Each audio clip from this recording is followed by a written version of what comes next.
안녕하세요. 은호레터의 은호입니다. 9월 21일 토요일 전달드린 뉴스는 다음과 같습니다. 금요일 미국 주식시장은 연준의 금리 인하로 인한 초기 상승세가 서서히 약화되면서 혼조세로 마감되었습니다. 일본은행은 정책 금리를 동결하며 금리 인상 가능성을 미루는 신중한 태도를 보였습니다. 중국 정부는 일부 주요 주택 구매 제한을 완화하는 방안을 검토 중입니다. 워렌 버핏의 버크셔 서웨이가 최근 뱅크 오브 아메리카의 주식을 매도하면서 초기 투자 비용을 모두 회수했고 현재 남아있는 340억 달러 규모의 지분은 순수 이익이 되었습니다. 미국 연방거래위원회는 약국 급여 관리자들이 인슐린 가격을 불법적으로 인상했다고 주장하며 소송을 제기했습니다. 모건 스탠리는 ASML의 실적 전망을 하향 조정했습니다. 마이크로소프트는 데이터 센터 전력 수요를 충당하기 위해 콘스텔레이션 에너지에서 생산되는 전력을 구매하기로 합의했습니다. 퀄컴은 최근 인텔의 인수 제안을 했다고 알려졌습니다. 자세하게 하나씩 살펴볼까요? 금요일 미국 주식시장은 연준의 금리 인하로 인한 초기 상승세가 서서히 약화되면서 혼조세로 마감되었습니다. S&P 500 지수와 나스닥 지수는 장 막판 변동을 거친 끝에 각각 0.19%, 0.36% 하락했으며 다우 지수는 0.09% 소폭 상승해 새로운 종가 최고치를 경신했습니다. 특히 이날은 유럽과 미국의 파생상품 만기일과 지수 재조정이 겹치며 거래량이 급증했습니다. 전반적으로 이번 주 주식시장은 연준의 금리 인하가 투자자들에게 긍정적인 신호로 받아들여지면서 상승세를 보였습니다. 이에 대해 뱅크 오브 아메리카의 전략가 마이클 하트넷은 금리 인하로 인해 주식시장의 버블 위험이 커질 수 있다고 경고했습니다. 그는 경기 침체와 인플레이션 위험에 대비하기 위해 채권과 금을 매수할 것을 권장하며 미국의 주식과 원자재 또한 좋은 투자처가 될 수 있다고 조언했습니다. 하트넷은 미국 주식시장이 추가 금리 인하와 2025년 말까지 S&P 500이 18% 이익 성장할 것을 이미 반영하고 있다고 덧붙였습니다. 또한 JP모건 CEO인 제이미 다이먼은 연준의 금리 인하에도 불구하고 미국 경제가 소프트 랜딩을 달성할 가능성에 대해 회의적인 입장을 보였습니다. 그는 인플레이션이 쉽게 사라지지 않을 것이라며 소프트 랜딩에 대한 기대가 과도할 수 있음을 경고했습니다. 한편 금은 금리 인하와 더불어 글로벌 불확실성 속에서 안전 자산으로서 수요가 증가하며 사상 최고치를 기록했습니다. 금은 경기 침체에 대한 우려가 커질 때 투자자들이 선호하는 자산 중 하나로 금리 인하가 이러한 수요를 더욱 촉발한 것으로 보입니다. 일본은행은 정책 금리를 0.25%로 동결하며 금리 인상 가능성을 한동안 미루는 신중한 태도를 보였습니다. 일본은행 총재 우에다 가즈오는 금리 동결을 발표하며 최근 엔화의 약세와 물가 상승 위험이 완화되었다고 언급했습니다. 이로 인해 엔화는 달러 대비 0.9% 하락했고 주요 10개국 통화 중 가장 약세를 보였습니다.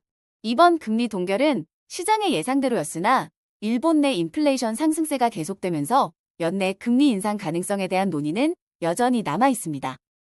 8월 소비자 물가는 전년 대비 2.8% 상승해 7월에 2.7%에서 소폭 증가했습니다. 이는 가공식품 가격 인상에 따른 결과로 일본은행의 물가 목표치인 2%를 29개월 연속 상회하고 있습니다. 일본은행 관계자들에 따르면 연내 금리 인상 가능성은 여전히 남아있으며 일부 경제학자들은 12월에 금리 인상이 있을 수 있다고 전망하고 있습니다. 중국 정부는 부진한 부동산 시장을 되살리기 위해 일부 주요 주택 구매 제한을 완화하는 방안을 검토 중입니다.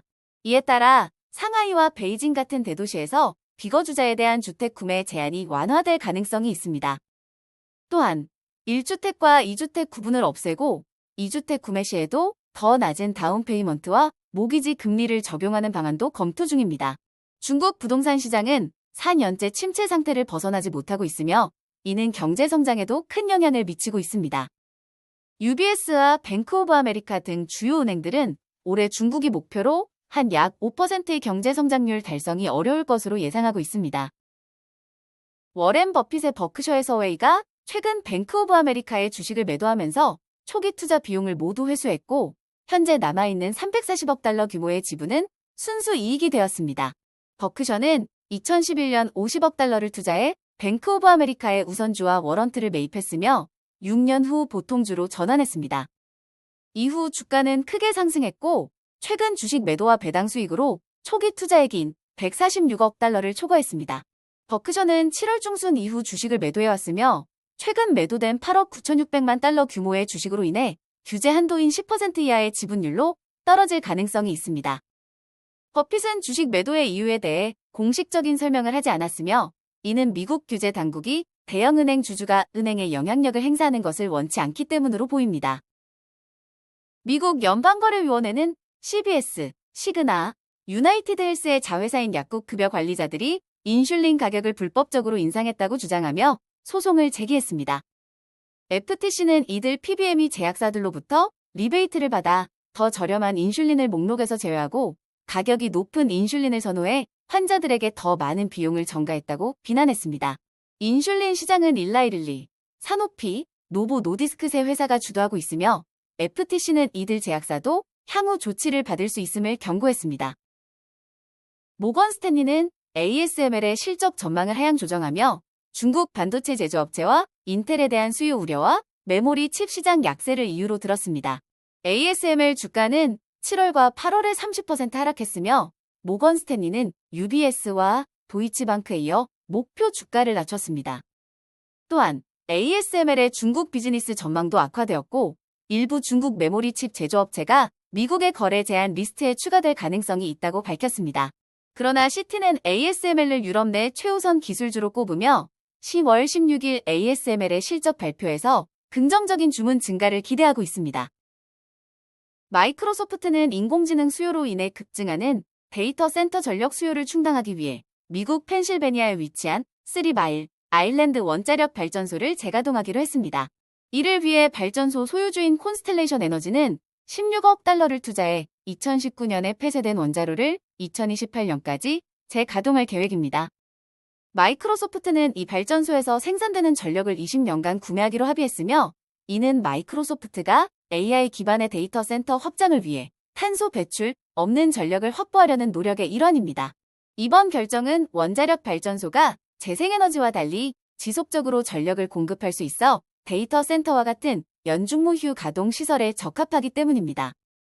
한편 원자로 재가동에는 상당한 설비 투자가 필요하며 미국 원자력 규제위원회 승인이 요구됩니다. 이 소식으로 콘스텔레이션 에너지 주가는 급등했습니다. 퀄컴은 최근 인텔의 인수 제안을 했다고 알려졌습니다. 현재 이 협상이 진행 중인지 구체적인 조건은 명확하지 않으며 인텔의 반응도 확인되지 않았습니다. 이 소식이 알려지자 인텔 주가는 상승했고 퀄컴 주가는 하락했습니다. 인텔은 한때 세계 최대 반도체 제조사였으나 2024년 들어 주가가 53% 하락하며 어려움을 겪고 있습니다. 반면 퀄컴은 자체 칩을 제조하지 않고 TSMC와 삼성 등 외부 제조사에 의존하고 있습니다.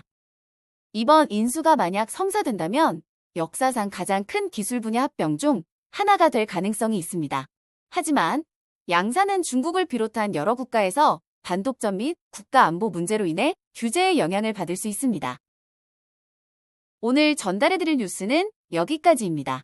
들어주셔서 너무 감사드리고 은퇴하는 그날까지 파이팅입니다.